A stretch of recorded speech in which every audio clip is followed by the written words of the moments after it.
Ya, sebelum kita bicara soal tokoh Mas Nusirwan, tadi kan Mas Nusirwan sempat menyebutkan ya bahwa meskipun putusan MK ini sudah dikeluarkan, tapi PDI Perjuangan tetap ingin memiliki teman koalisi. Sudah membuka ruang komunikasi misalnya dengan teman-teman PKB belum, Mas? Kami selama ini secara ya tentu tidak perlu harus disampaikan ke publik atau katakanlah siapa saja yang selama ini kita komunikasi, tapi dengan Mas Reza Patria juga kami nggak, dari berbagai pihak kita selalu berkomunikasi, tidak masalah begitu ya. Selalu tadi sudah disampaikan pula untuk daerah-daerah lain kita banyak yang bersama-sama.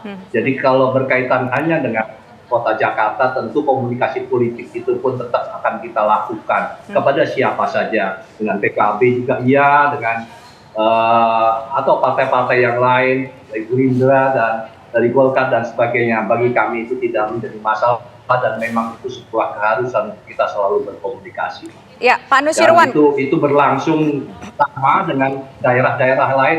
Saat ini sudah keputusannya seperti yang tadi disampaikan Bang Riza. Sama, ya kami pun di daerah lain banyak yang bersama-sama dengan dari Gerindra.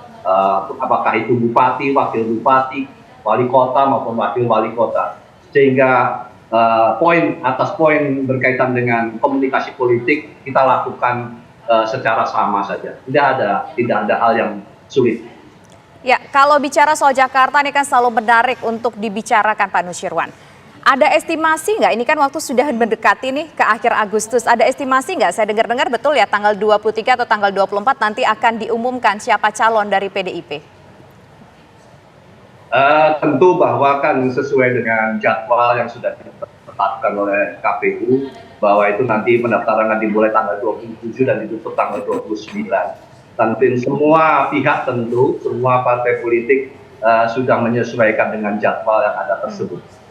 Tentu kapannya nanti dan biasanya kami pun akan selalu mengundang media atas pengumuman yang kita berikan. Ibu Ketua Umum tentu jadwalnya akan sudah disiapkan untuk mengumumkan daerah-daerah tersebut. Oke, nanti kita tunggulah ya. Biasanya PDIP ini strateginya selalu last minute ketika pendaftaran hari H. Kita menuju ke Mas Zainul dulu. Mas Zainul, kalau kita lihat tadi kan Mas Zainul sempat menyampaikan ya, kalau untuk di Pilgub Jakarta sudah firm, tetap bersama dengan Kim. Tapi untuk di daerah lain ingin mengajukan calon sendiri, itu khusus untuk di medan pertempuran atau wilayah mana saja? Di daerah-daerah yang kita punya kader potensial. Contohnya Jawa Tengah. Jawa Tengah ada Gus Yusuf, ketua DPW kita, yang juga cukup tinggi elektabilitasnya. Dengan putusan MK ini kita punya pertimbangan ini untuk maju sendiri gitu. Di Jawa Barat juga begitu. Kita punya dua kader, ada Pak Saiful Huda, ada juga Acap Adang, ya, di Acap Adang itu juga cukup tinggi elektabilitasnya. Nanti akan kita lihat ini, karena dengan putusan MK ini kita menjadi opsinya jadi lebih banyak gitu. Tapi untuk daerah-daerah yang kira-kira kita potensi kadernya misalnya terbatas, tentu putusan MK ini akan kita jadikan bahan untuk melihat konfigurasi dari peta koalisi yang memungkinkan untuk menang, gitu. Jadi itu pertimbangannya gitu. Oke, baik. Nah sekarang kita ingin menuju ke Bang Riza Patria. Bang Riza Patria, dengan keputusan MK ini artinya peluang besar bagi semua partai untuk mengajukan calonnya asal memenuhi syarat yang tidak begitu besar tadi. Kalau tidak salah ada sekitar 6,5%, kemudian 7,5%. Artinya kalau bicara soal Jakarta, ini kemungkinan jumlah calonnya, jumlah lawannya akan semakin lebih banyak lagi, Bang Riza. Tidak masalah ya, seperti yang kami sampaikan, kami di berbagai tempat bisa berkoalisi, juga bisa berkompetisi dengan partai manapun, karena setiap partai ingin kader terbaiknya tampil, dan juga koalisi di Kim juga ingin tampil bersama Kim Plus, juga bisa berkomunikasi dengan PDIP sendiri, banyak sekali di beberapa tempat berkoalisi, apalagi hubungan Pak Prabowo dengan Ibu Mega sangat baik, hubungan Bung Karno dulu dengan Pak Sumitro juga sangat baik, dan kami sendiri, Pak Dasko dengan Mbak Puan juga sangat baik di DPR, dan semua PDIP dengan Gerindra sangat baik. Jadi itulah yang terjadi. Jadi hubungan kami dengan PDIP dan partai-partai sangat baik. Pilkada ini merupakan pesta demokrasi yang mana setiap kader, setiap partai ingin kader-kadernya tampil, untuk bisa ikut berkontribusi tentu dalam pembangunan daerah. Jadi tidak ada masalah. Begitu juga di Jakarta, Kim Plus sudah sepakat, sudah deklarasi mengusung Bang Ridwan Kamil dengan Bang Suswono. Insya Allah nanti kami akan siap berkompetisi dengan siapapun. Tadi sudah kami sampaikan dengan calon independen siap, dengan kota kosong siap, dengan calon yang diusung oleh partai manapun, kami siap berkompetisi secara sehat, secara baik. Dan tentu nanti warga Jakarta dan masyarakat Indonesia dalam pilkada serentak ini akan memberikan pilihan yang terbaik bagi kepentingan daerah masing-masing dan tentu bagi kepentingan bangsa dan negara.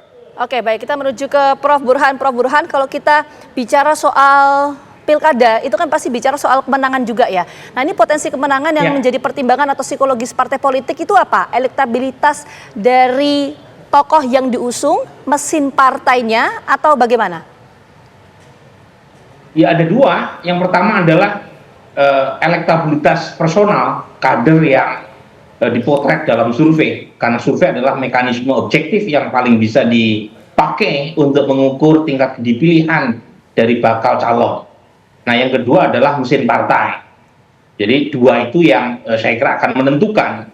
Nah, kalau dilihat di Jakarta, Vita, memang buat PD Perjuangan satu-satunya partai yang masih tersisa terkait apakah ya PD Perjuangan mengusung calon dari internal ataukah calon dari luar, itu memang lebih kompleks ya. Karena kalau dari sisi elektabilitas personal, Anies lebih tinggi ketimbang nama-nama kader dari PD Perjuangan sendiri, entah itu Ahok, Risma, Hendi ya, dan seterusnya. Tetapi kalau mengusung Anies, ada juga constraint-nya. Constraint-nya, Anies bagaimanapun merepresentasikan arus ideologis yang berbeda dengan PD Perjuangan. Dan tidak mudah untuk mengajak basis konstituen PD Perjuangan untuk memilih Anies.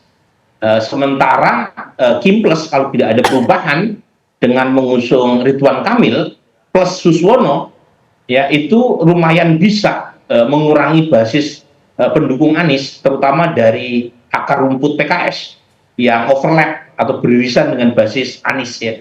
Jadi pertimbangan-pertimbangan semacam ini saya kira akan membuat injury time sebelum proses pendaftaran ditutup tanggal 29 itu semakin menarik.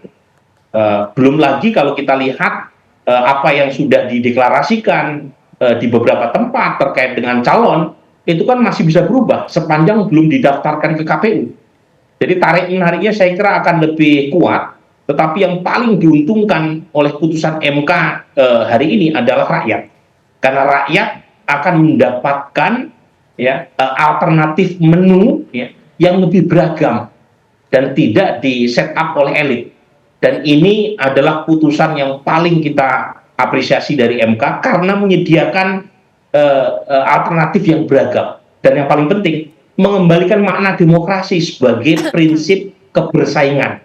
Jadi prinsip utama demokrasi itu adanya persaingan. Kalau misalnya persaingan itu tidak ada atau dikurangi, maka berkuranglah esensi demokrasi itu sendiri, dan MK mengembalikan prinsip demokrasi itu. Nah, makanya ini harus disambut oleh kalangan elit politik supaya mereka sebagai elan vital demokrasi itu mampu menyodorkan tokoh-tokoh yang sesuai dengan aspirasi publik supaya masyarakat bisa memilih dengan baik dan lahirlah pemimpin yang berkualitas. Baik, terima kasih Prof. Burhanuddin Muhtadi, terima kasih juga Pak Nusirwan sudah bergabung bersama kami, kemudian Bang Riza Patria, dan juga bersama kami sudah hadir Pak Zainul. Terima kasih para narasumber.